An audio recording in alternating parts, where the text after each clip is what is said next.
So as you heard, I've done a fair few things that are engaged in this space that's generally termed social change, social innovation, social entrepreneurship. More specifically, a lot of our work has had to do with global poverty. So I'm going to tell you a little bit about that today. I'll start by introducing you to Will. In this picture, Will's 14 years old. He's sitting on the floor of his family home in Malawi, and he's trying to connect up a battery you can see in the corner because he's trying to squeeze out whatever electricity he can because his family's one of the estimated 2 billion in the world with a B that still doesn't have access to electricity and that is living in poverty. We get hit with numbers like that a lot. 2 billion is a big thing to get your head around. We see maps, we see stats, we see graphs. This one's the percentage of population in any given country living under $2 a day, one of the many numbers we use. But it seems really hard for an individual or an individual organization even to engage with this and possibly make a dent. And I think most of us have a somewhat natural reaction and disengage. We decide that maybe this is a problem for somebody else to work on, or maybe it's just the way the world works. If these do get engaged, it's often through a guilt more than anything. You're trying to watch TV on Saturday morning and you stumble across that infomercial with Nelly Furtado or some other sort of famous person imploring you to give through a 1-800 number. And maybe if you give up the right number of cups of coffee in a day, you can save a poor child in the developing world. And I wonder what that perspective, what that take on poverty does for how we try to engage. And I think most of us, from that perspective, act in a way that, again, is natural to us. We see this as a lack of material goods. We see it as a lack of stuff and a lack of money. So we build schools. We try and come up with cool technological solutions to the lack of clean water. We buy Tom's shoes because we somehow hope our consumptive behavior is going to help a poor kid in the developing world. Unfortunately, as a friend of ours in the organization likes to say, Daniela Pappy, schools don't teach children, teachers teach children, and good curriculum matters. And we don't tend to think about that software nearly as much as we think about the hardware and physical, tangible stuff we can touch. I don't know about you guys, but that does not look like a way I would like to get my clean water for the rest of my life. There's a lot of reasons why the life straw, this thing doesn't work. But just basically looking at that picture, I don't know why we would assume poor people would think that's a better answer to clean water than we do. And Tom's, I think, is a solution looking for a problem more than anything. I don't think they ever started trying to address any sort of meaningful issue. They're a better marketing campaign than they are a social change campaign. Worse than that, they're an example of some of the things that happen in the development sector that can be truly damaging. This guy's trying to build up a good little shoe business in his community. He's struggling along. He's doing an okay job scraping together a living and supporting his family. Tom's decides his community is going to be the lucky one to get a free shoe drop next, and whack, he's out of business. And I don't mean to just pick on Tom's. This is a story that happens fairly often in this sector. Social entrepreneurs or enterprises try and find ways to deliver goods and services to their communities the same way we might expect to see them deliver to our communities. And just when they're doing a decent job of it, a very well-intentioned NGO or a government agency or someone decides free stuff would be a good idea and comes in and disrupts that market. So I'm painting a complicated picture. This is tough stuff to deal with. So what do? Maybe we need big, complicated answers from organizations like the UN who can keep all these factors in check and think about all the negative consequences. The issue with this kind of approach is these organizations are really good at known solutions to known problems. What they're not particularly good at is coming up with innovative solutions to issues and kind of planting the seed and taking those risks that allow new ideas to bubble up and flourish. And I think most of us would agree that in many of these cases, new ideas are what is needed. The old solutions don't really seem to be getting us there. So perhaps what I'm suggesting is that what we need is a bit of a shift in perspective. Maybe it's our own perspective on poverty and oversimplifying this issue and assumptions about what poverty is and what it means for people living in it that cloud some of the ways that we try to get engaged. This is a map of kind of the general continental space of Africa, a space that I think many of us here, not to prejudge you guys, tend to think of as a single unit. On this continental map, you can see that Africa is massive. It's large enough to fit all of China, United States, India, Europe, a whole bunch of other small countries that I can't read from here. And it's equally diverse as that might suggest. There's a multitude of cultures and language and problems and issues and reasons that poverty exists in some places, and some countries are flourishing. 6 of the 10 fastest growing countries in the world in a recent Economist report are in Africa.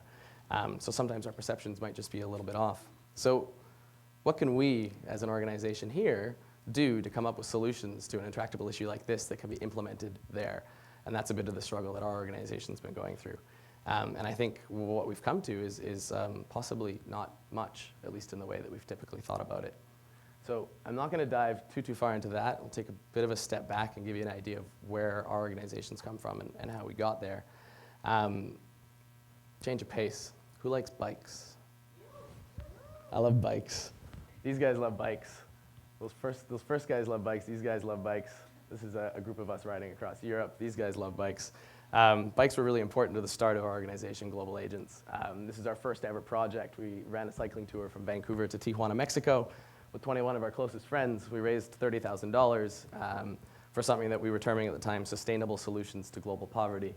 To us, what that meant at the time were solutions that had some sort of hope to be self-sustaining, that weren't going to be dependent on grants and handouts for the rest of their lives, but once you catalyze them, they can continue forward on their own. And specifically at the time, it meant microfinance. For people who are not familiar with microfinance, and we can get a little bit into it in a minute. So being largely SFU business grads, we did a pretty good job of building an organization off the bat. They train us pretty well here. Over time, our revenue was doing great. But I think what was interesting at the time, that at the same time revenue was growing and things were going really well, I would argue our own certainty about our ability to affect that change was steadily declining. We were really starting to ask ourselves some of those very hard questions that I was asking of the projects in the beginning. And while we came in with a very naive attitude that we could, I was going to play with my slides, that we could affect change in a way that other people hadn't thought of somehow before, in reality, it was just as tough for us. And it raises a few questions. One, yeah, we were fairly naive when we came blistering in as fresh grads out of SFU and thought we could somehow change the world too. But the second point, our donors weren't really asking us those tough questions either, because as you'll notice, while we were going through our existential crisis, our revenue wasn't really having any sort of problem. We did the intelligent thing, I would say, at the time. We essentially froze our outgoing spending. We stopped investing in a lot of the programs that we had been. We stopped our outgoing grants so we could kind of take a moment to gather ourselves and figure out we knew we were on the right track. We knew these sustainable ideas were the right thing, but we weren't sure we quite had it right. And the natural consequence was we quickly had, it wasn't over a lot of time, but we quickly had this $300,000 nest egg to work with as we did think about what we wanted to do going forward and how we could leverage that. So how did we get there? What did we actually land on? To some degree, I think what we realized is, shift happens, change happens. It wasn't necessarily on us to come up with big, brilliant ideas for how we could change the world and go out and try and implement them in some sort of uniform way and impose them in a top-down manner.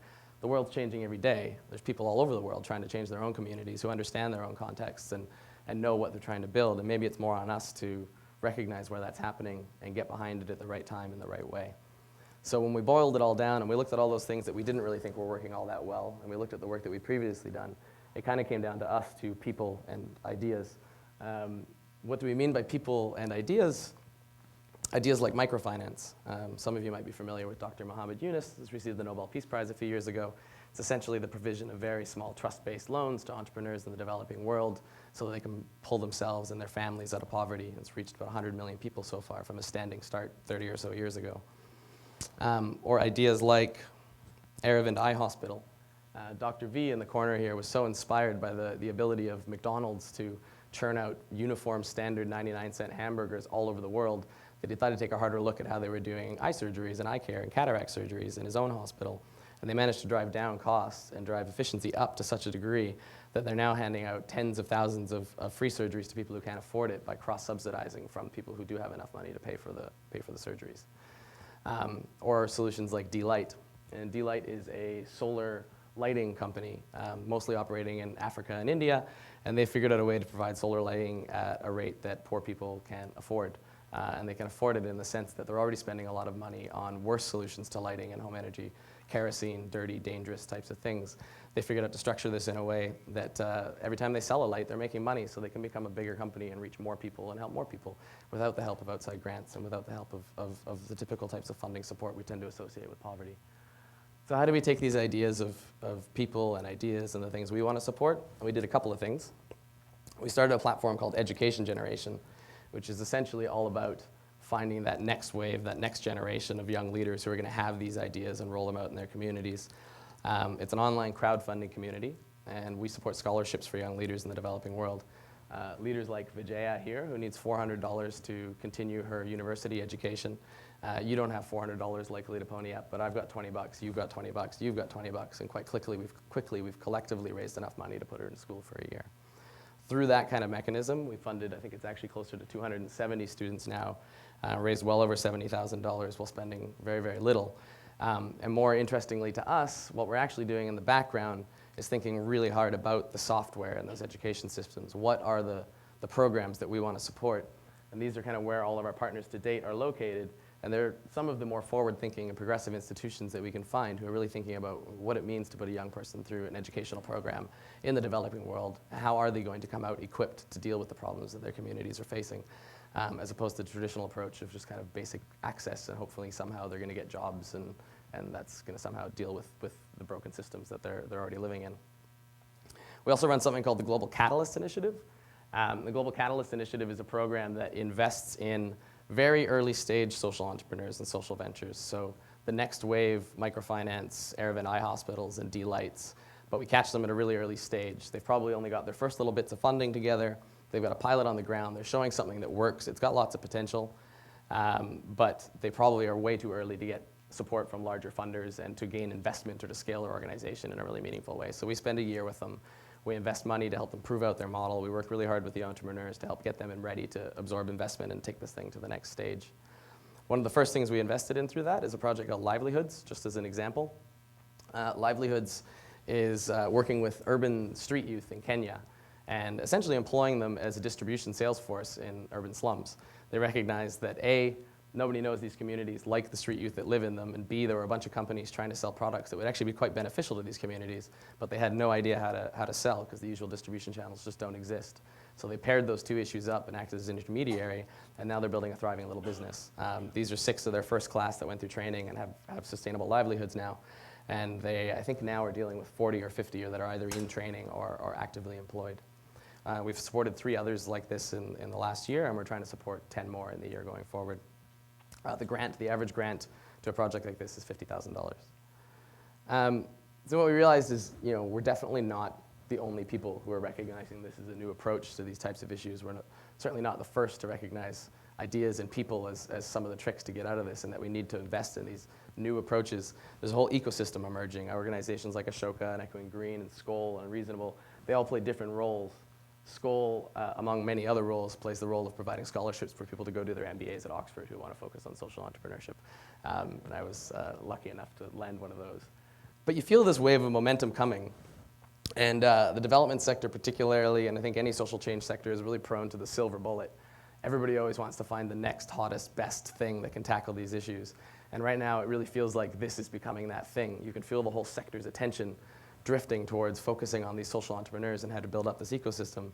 And while I think that's great, I think it's also time to remember to take a step back and to pause and think about the assumptions we're making. One, we're assuming that market-based solutions can play the role that we've typically assumed governments and charities can play. And I think to some degree that's true, but it's not true all the time, so we should be careful about over-applying it. 2, we're also taking a lot of risks. We're investing in entrepreneurs. As they preach to us here at SFU, entrepreneurs should not be afraid to fail. Entrepreneurs fail all the time. That's kind of the way you find yourself towards success. But it's a very different ballgame when you're working with urban street youth in Kenya, very vulnerable populations that are very susceptible to your failure and the risks that you want to take. So risk's fine, but make sure that you're thinking very, very intelligently about ways to fail carefully. And also to make sure that the failures are worth it. At the end of the day, the few successes that you find are actually going to be big and impactful enough and sustainable enough that it's worth the battle. This, we thought it would be a good idea to put a picture of me in spandex bike shorts. This is on our cycling tour in Europe. So what's the point? What can you guys do? I hope I'm not painting an overly depressing picture of what it's like to try and create social change. What I'm trying to suggest is there's lots and lots of really brilliant ways to do it, but very often we don't know them. And what I would suggest for you, what you're trying to do with your money and your time and your social capital, because you are engaged in this game, whether you feel like you are or not, is to think really hard about the organizations you tend to support. Are they actually creating long-term systemic change? Are they applying Band-Aid solutions to problems that just make us feel a little better? Are they catalyzing things that will carry on beyond them, or is whatever they're supporting going to drift off and die as soon as they pull the money away? Because eventually the money will be pulled away in the traditional kind of approach to this stuff. And if you struggle with how to separate those organizations out, I guess I would just suggest look for organizations that are self-critical enough that you know they're asking those hard questions. Are they transparent? Do they tell you as much about what they do that doesn't work as what they do that works? It tends to be a very glossy sector and everything works. You don't hear a lot of stories from NGOs and organizations about what didn't work. So I guess I'll just wrap. I'm going to take you back to introduce you to Will again. This is the same poor young man that was sitting on the floor of his parents' home. He was trying to connect that battery up to this windmill that he built from scratch at the age of 14, I'll remind you, off of nothing but a plan he found in a library, because he was desperate enough to connect his family up to electricity that he just damn well made it happen. And I guess what I would suggest is if we can find more Wills and more livelihoods and more of these organizations that are envisioning new ways to tackle issues in their own communities, and if we can all see the world through the lens of possibility that Will sees it, we're more than capable of tackling some of these intractable issues. That's me. Thank you.